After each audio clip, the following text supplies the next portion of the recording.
Ray with School of Racing Graphics, and in this short video tutorial we're going to go through chiseling out or convexing numbers. I always get feedback one way or the other that it's either, I think it's called convexing, but some people argue and say it's called chiseled.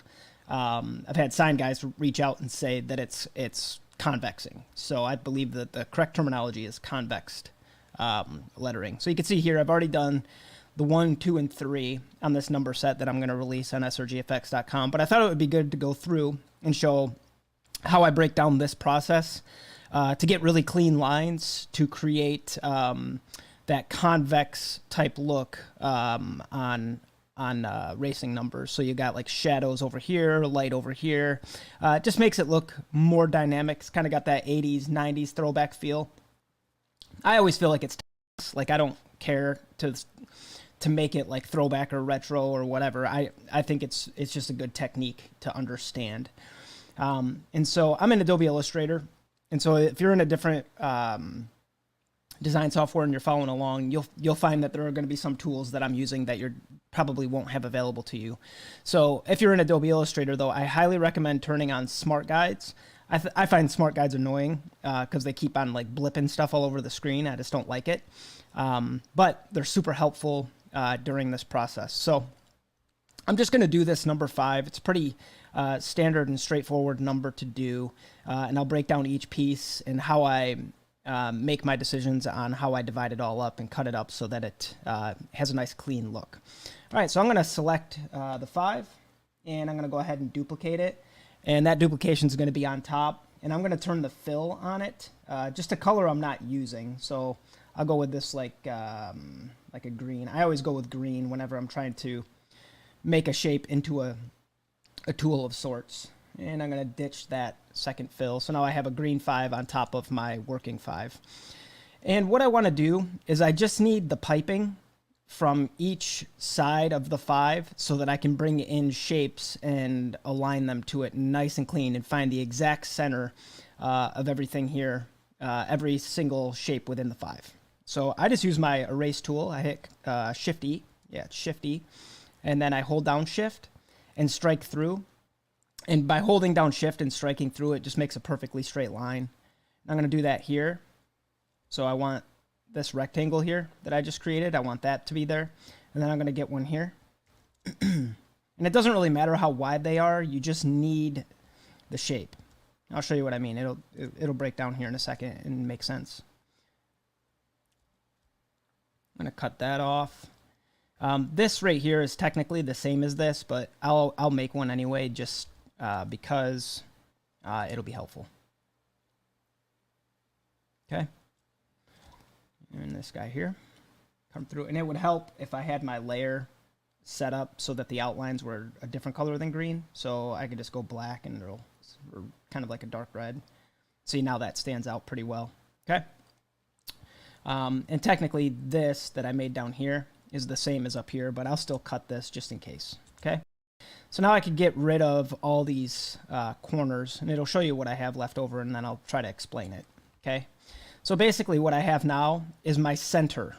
These are going to help me line up to center on everything. So I'm going to turn off my Smart Guides just for a second so everything's kind of clean while I'm working on it. And then I'm going to go ahead and just grab the pen tool and I'm going to make a couple of straight lines here. And I'm just going to hold down Shift because that's going to make one dot to another dot. I'll eyedropper this just so I can have visible. Okay. And then I'm going to go ahead and duplicate this by holding down Option and then rotate it 90 degrees. So essentially what I've just done with cutting up the 5 and making these 2, these are like my tools now, right? I'm using these shapes as my tools, okay? So I'm going to go ahead and make this wider than the 5 just a little bit. And this one here just a little bit taller than the 5 because I'm going to use them in that way. And I'm going to eyedropper again just so that they're the same consistency and thickness. And then I'm just going to start aligning these to the points, these blocks that I made. So I'm going to take this one and duplicate it because I want to get back to it. And then I'm going to select this one and click it one more time so it becomes the point of alignment. So you can see that I lined it up to center. I'll do that again. I cover this in my Mastering Adobe Illustrator course, all the alignment options. So I selected both by holding down Shift. Okay, so now I hold Shift, select this one, and then I do one last click here.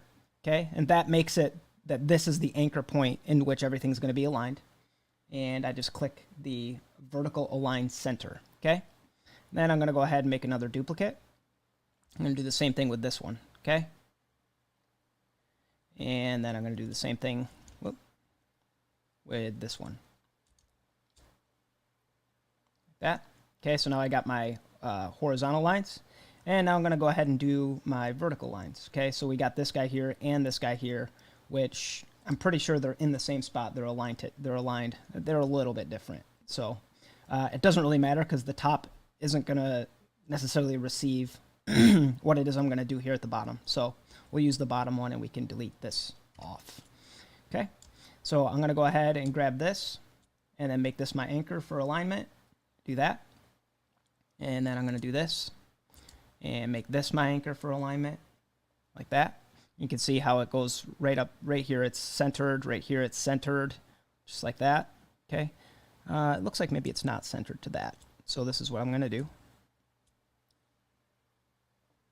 Do this. And then do this. So we want to be in the center of each main area, if that makes sense. Okay, so now I have my basic grid for convexing. Now, just for consistency's sake, what I would technically do if I wasn't showing how to do this is I would actually take some of the shapes from my 3 and just bring them over here after I had these aligned, because all my corners are already set up. Like you can see this part here of the 3, because of the consistency in the font that I'm making, it already has, or it maintains the different shapes, or the convexing in a consistent way. So I would keep that and get this all aligned in. But because I'm doing this tutorial from the beginning, I don't want to approach it in that way. So now I'm going to go ahead and see. We'll take a look here. I like to be consistent with how I did things in the past. Actually, I better back up. Don't want to get rid of that.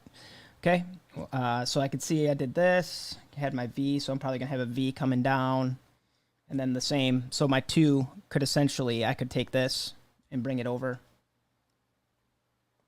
and reflect it, and it should end up is somewhat the same. Like I shouldn't have to work too hard. Yeah, you can see there.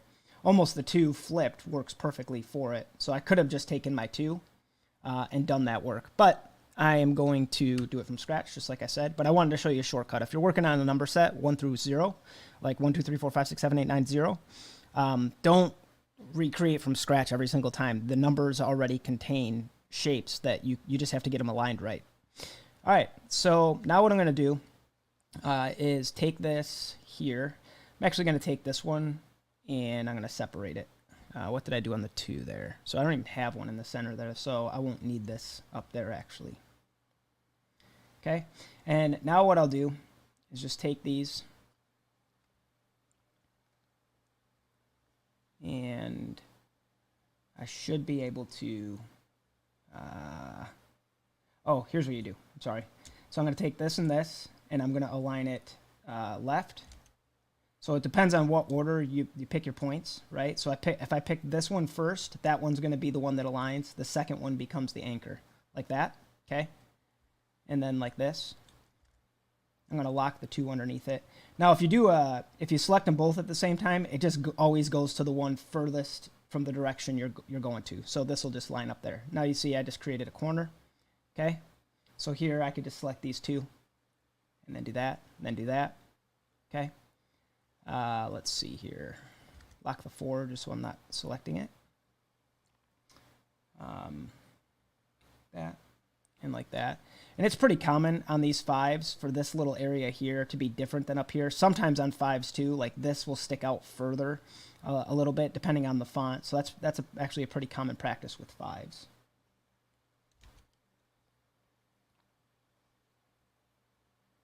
Like that. Okay, and so you can see we're kind of getting to center.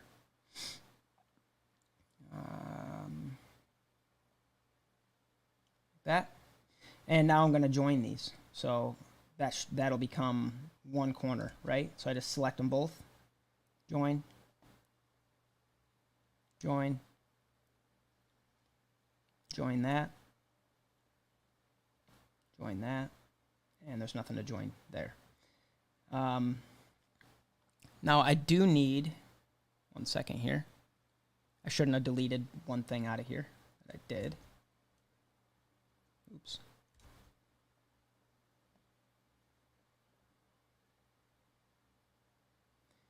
So I'm going to reduplicate the 5. So, get rid of the extra. And I'll talk about why I need that here in just a little bit. For finding a center point. So there we go. So now I have these, I already have these corners determined, right? I want to make sure that they're consistent. So this corner here should be consistent, right? And so I typically type my number out on the screen so I don't forget it, and I can just copy and paste it. You could always go back and check your corners, but so in an Illustrator, I can just grab this corner, and you can see this little dot. Now I can pull it, okay? And so I can just go ahead and type in, oops, can't type in my website name. That's not going to work. Okay, I'm going to grab that, do this, and I'm going to do this. And it just brings a nice consistency. Sometimes you will have to kind of make an executive decision and maybe change it a little bit so that it just fits the number a little bit better. So in this case, I actually think I'm going to leave this hard. I'm not going to aim to round this center one or this one here. I'm going to keep both of these corners hard. I could probably round this one if I wanted to and leave it like that, but I kind of like it the way it looks. Okay, so now I'm going to delete these out. I'm going to delete that out, and I'm going to leave that for a minute, and I'm going to leave that for a minute. And so my goal here now is to get my my pieces put in that kind of are the cross pieces, if that makes sense. And so sometimes here you do have to make a little bit of an executive decision. It's not always going to be perfect, but on your corners you can. It's really easy to get it right. So what I'm going to do, well, I could actually just use these. It doesn't really matter. Is take this, and you can see I got this corner down here. So I'm just going to take this node and this node, and I'm going to align it. Well, got to make sure I select this one first, and align it here, and then align it there. Okay, and then I need to get back to my center, so I'm going to have to take this and this. Better duplicate it first. Take this and this, and get it back to center. Okay. And that just gives me my X and my Y. Like, it tells me where I'm going to go, right? So it doesn't really matter right now that it's where that lands vertically, just horizontally. So I'm going to go ahead and bring this here, like that, and like that. Okay, so that kind of gives me my center at this point. And then I just need to bring it down to that. So I'm going to go ahead and align to the bottom, right, like that. And you see now I got my first line there. And then I can grab my pen tool and just connect it, right? I'm making a V. So typically, I can actually get rid of that. Okay. Let's see.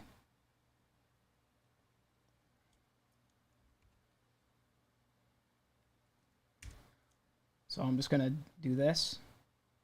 Come up here and do that. And you see how it snapped too? Like I'm not even going to have to align it. You could always go back and double check it. And now I can do this. I can just grab both of these nodes. Minus this one here. Don't grab that. And join it together. Okay. And then I can unlock.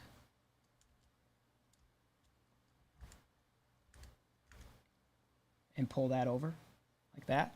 So now you see where you're allowing the number to determine where these points land. So it's not a freestyle thing. You're actually just following where the center was. That's why we did that first work with the center. Okay. And so now I'm just going to take this and bring it here. Right. And then I'm going to line this up with this corner here on the number.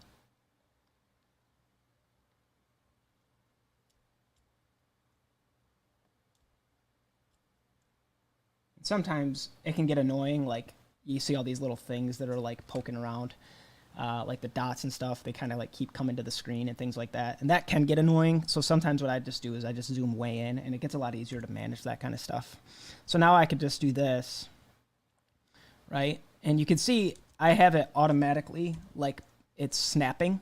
So there's these options. Maybe I don't have it snapping. Snap to point, snap to pixel, snap to grid. These options, I don't know that it's going to work this way in your Illustrator. It's just going to be determined by the version that you have on the capability of it. Okay, so you can see mine are automatically like it says, oh, I see you're getting really close to that point. So I'm just going to put that point on top of it, and it'll be nice and clean. I still like to double check, so I'll show you how I do that. So we know we want to go to this corner here on the 5. So I'm going to go ahead and just highlight both of these and then align left and align bottom. Now I know that it's going to do that. I know it's not going to move the 5 because the 5 is most aligned to the left, and then I've selected both, so it's automatically going to go. I'm sorry, it was aligned to the top. So I when I select it, it's going to go to the top of the next thing, right? But if this was out here, I would have to do it different. So I would have to say align to the right and then align to the top. Okay, but I kept it in here. But the point is that just make sure the whatever alignment tool you're using is it's referencing the point that's furthest top and whatever. So top, left. Okay, so now I know I'm lined up. It's perfect. I got this guy here and that guy there.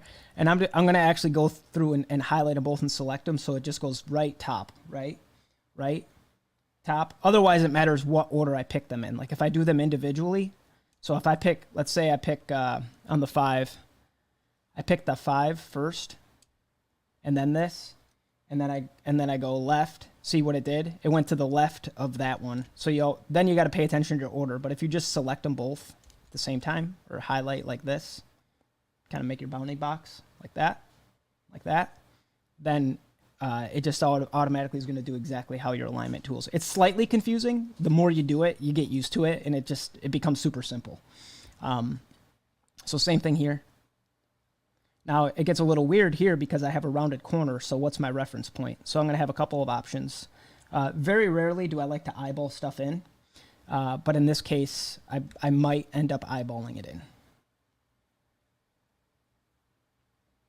Okay. And so if when I was setting this number up, I used a rounded corner, which it looks like I did. So I used 0.5. So I'm going to copy that. Then I'm going to bring this back to corner.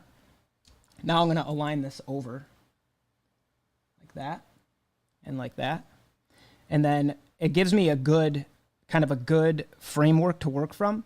So now when I zoom in here, I'm going to actually just come right back in. Stay right there, and I'm eyeballing that onto the corner. Now I'm going to take this and put my number back, and I just let that be my reference point. Sometimes it's easy. Sometimes it's better to just be a little bit more picky than what I just was. So like you can see, it's not really on the center, and so maybe you'll want to move it to where it's hitting center, right? That's kind of up to you. There's probably guys who are far more technical about that than I am, like sign painter guys that would really, really care. I do care. You guys know I'm pretty specific on all the choices I make when designing. But at the end of the day, as long as you're being intentional through it and you know exactly what you're doing and why you're doing it, I would say let that just settle your conviction for where it should land. Okay. You got to do you a little bit. You know what I mean? So same thing here. So I know this is 0.07, right? But so I don't know what my center point is. Like where is it going to land? It's rounded. It's hard to kind of sort out where I'm going to put it. So this one gets a little bit more difficult. So I'm going to go ahead and take my 0.5, bring that down. So that kind of gives me my entry point here or here, right? I'm kind of having to make a choice. Now, what I do care about is that it's consistent. So I'm going to bring that back to 0.05, like that. Is this shape right here, this shape, the white shape here, it's on all the numbers, right? It's on the 6, You can see it here on the 2 going the opposite way. So I do care that whatever I do, that the 6, the 5, the 2, the 9 right here, so this is just an upside down version of it here, right? That they're the same, that there's a consistency to it. Like I don't want for the 5 to look like this, and then when it comes to building the 6 out, I'm gonna like do something like this, right? I need it to be consistent. So I'm gonna take a look at what I did. Okay, you can see there. And I might just bring this over for reference. Now, if I was doing this from scratch, the 5 would be determining what the 2 looks like if I had done the 5 first. Does that make sense? So, but I've already done this on the 2, so I could just bring this over, flip it, like that. And now I'm going to get some good consistency in the numbers. And some people won't pay attention to those types of details. I recommend paying attention to those details. I think they're important. Okay. So I'm going to do that. There you go. You can see, just got rid of the, I just got rid of the piece that I brought over from the 2, or at least I thought I did. There we go. Now it's gone. All right.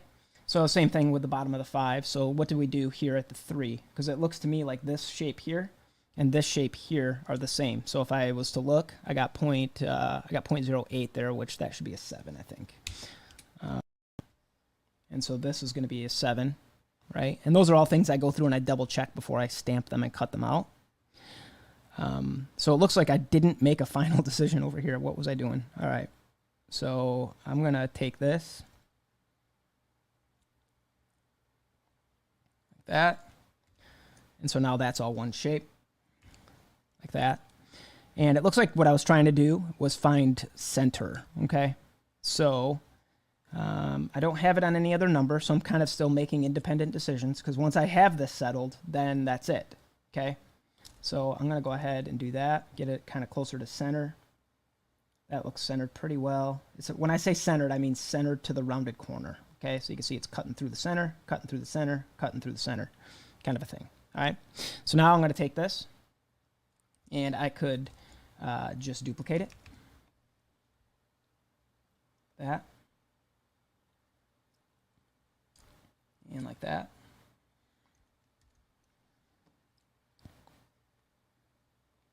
And because I know I'm going to delete this one, I'm just going to turn it orange so I can select it later and get rid of it. And I'll take this guy here. So. And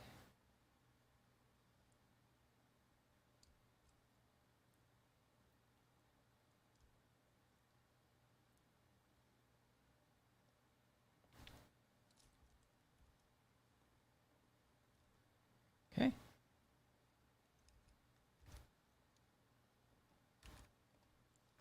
Like so. And now I got to make my last decision on my 5, which it's kind of a little bit more of a difficult one because we're hitting like a rounded spot. So I don't think I've done this anywhere else on the number set where I got like it's going up. So typically when I get to this point, what I do is I experiment just a little bit. So I might round this and just see what it looks like. So I kind of actually do like that. So let's bring it to 0.7 for consistency's sake. 0.07. 0.07. Okay. And then what would happen if I did this? That look right? I think it will.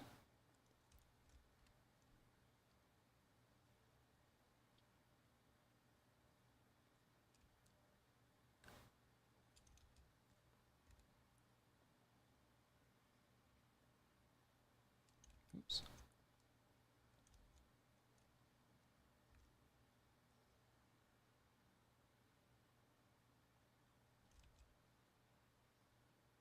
Okay. And then same there. That. Something like that. And so that actually doesn't really exactly look right because it has it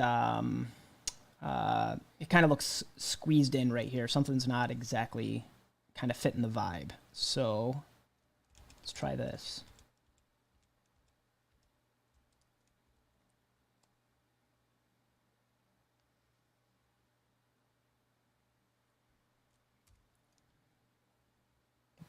that. Hit the center of that.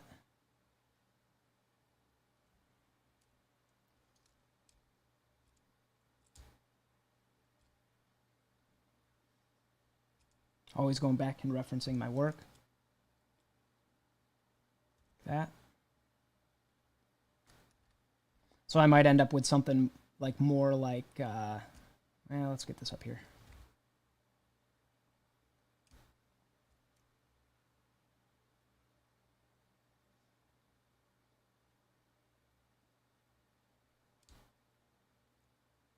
That.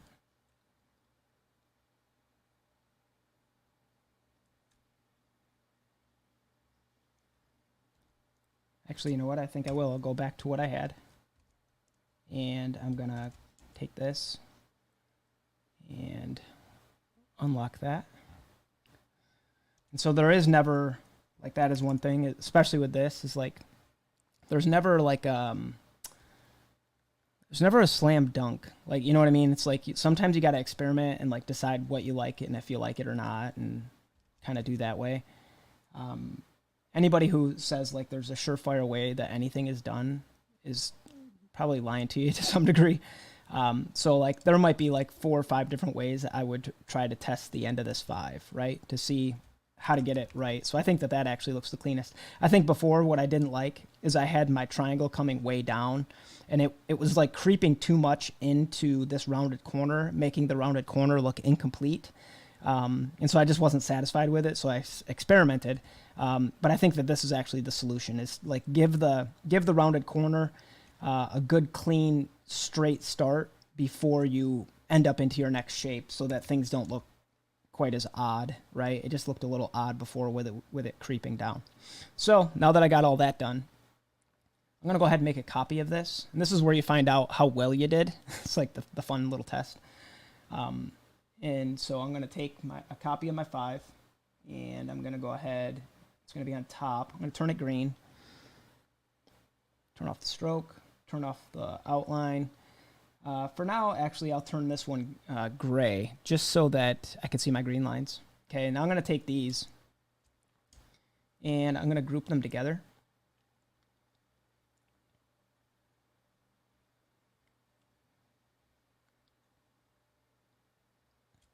Like that. Okay, and then like what I like to do is make a copy just in case I need it again, and I turn that off. Okay, now I'm going to grab the gray and the green and I'm just going to hit divide. Okay, and now we find out, did we actually create clean shapes? Is anything combined, or did it all cut up just as we expected? And it looks like it did. So sometimes what'll happen is you will end up with a bunch of shapes, but they'll, like this one and this one might be combined by a little spot here where it didn't like clean up really well. Okay, so now I'm gonna make myself, for now, I usually do a bunch of different swatches, but I think for now what I'll do is I'll just use the black one and I'll do shades just so I can show you easily. So you just want to create consistency now when you're coloring. So the bottoms are probably going to be the darkest, so we'll turn those black for now. Okay, we're going to lighten them up, but we'll turn them black for now. The tops are going to be white, so anything that's hitting directly on the top, it's going to be white.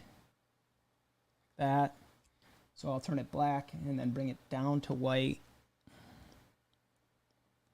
Okay, like that.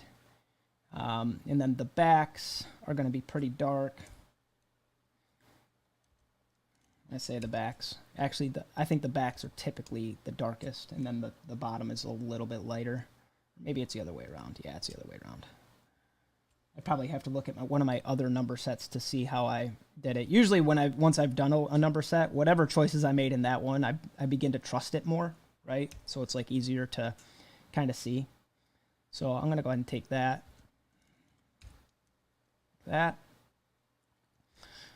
So then this will also get a bottom on it, okay? And then I'm going to take this and just lighten it up some, okay?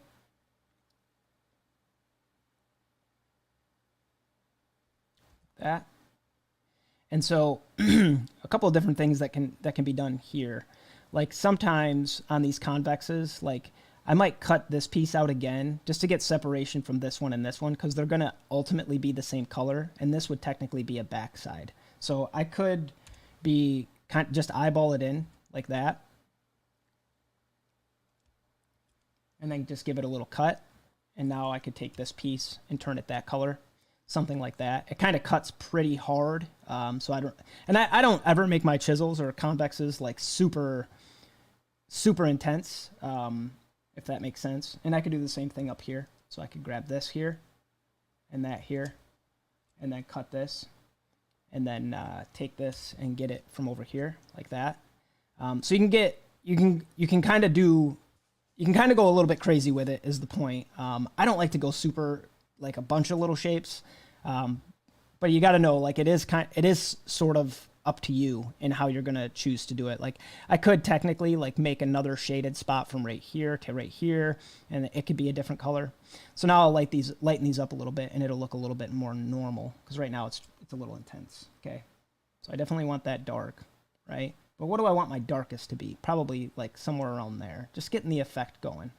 Okay, and then this one here, something like that. But I'm going to lighten it up just a little bit more. There we go, something like that. Again, I could cut this again right here and just come up with a whole nother probably lighting for this, which maybe isn't such a bad idea. So I can do this.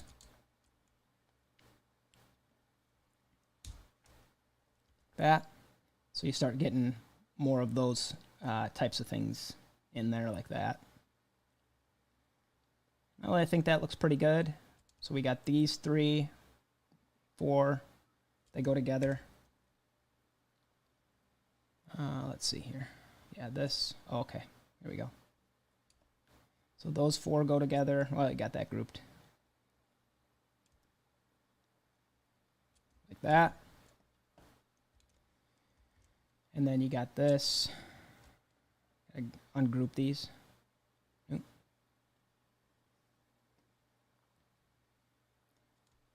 These are going to go together. Like that. Hide those. And these whites are going to go together. Hide those. And these are going to go together. And we'll hide those. Now we'll show it all. And then once you've got it all shown, then you can go through and select your pieces and color them different. And so you can zoom out and kind of see. I don't necessarily like my treatment down here on the number 5. I think I would still do some work to clean that up. So one last little trick that you can do that I like to do personally. This is actually one of the things that I like most on convex cars or convex numbers is putting like the white or some kind of a pin in the middle. So I'm going to hide this. This is my original, and I always want to keep it because like I said, I didn't like the treatment on the bottom of the 5, and so if I'm wanting to go back, I always want to be able to go back on my work and fix it and work on it some. So with this, I'm just going to take this and this. I'm going to delete these all out, all these cross pieces out. Okay. Just get back to my centerpiece. And now I can turn this. I'm going to put the stroke ends to be like a rounded. Like that. And then I'm going to go ahead and turn this like a white color. And so now you can kind of see it's got that final like brush stroke on top of the convex all the way around. You see that technique done a lot. And so then let's say, just for the sake of fun, if we wanted to do like a yellow number, so I might do this as more of like a little bit of a yellow-orange color down here. Okay, so then this one is going to be bright yellow. And then I would turn and make all these global in the end. I like all my yellows to be warm. I don't like my yellows to get like this color here. It's not my preference. So something in there. Okay. Do this.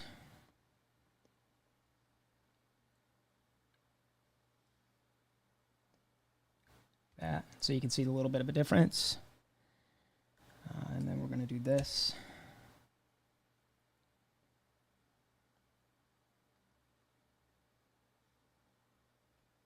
That one does get a little bit bright.